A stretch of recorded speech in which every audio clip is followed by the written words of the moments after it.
Concrete Structures and Floors, CSF, have been involved in many large construction projects and were delighted to obtain time-lapse footage from the 28-storey apartment project, Gramercy Tower, in Cardiff, Wales. To create the concrete frame, over the course of the 12-month build, Concrete Structures and Floors installed over 1,600 tonnes of reinforcing steel and poured over 6,500 cubic metres of concrete. The view from the top is spectacular. Gramercy Tower, along with other developments, will deliver significant change to Cardiff's skyline.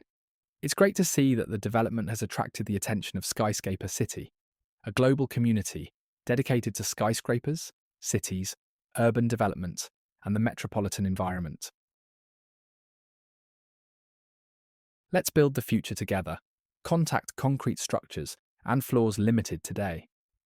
With over 20+ years' experience at both management and site level, we are confident that Concrete Structures and Floors Limited are right for your project.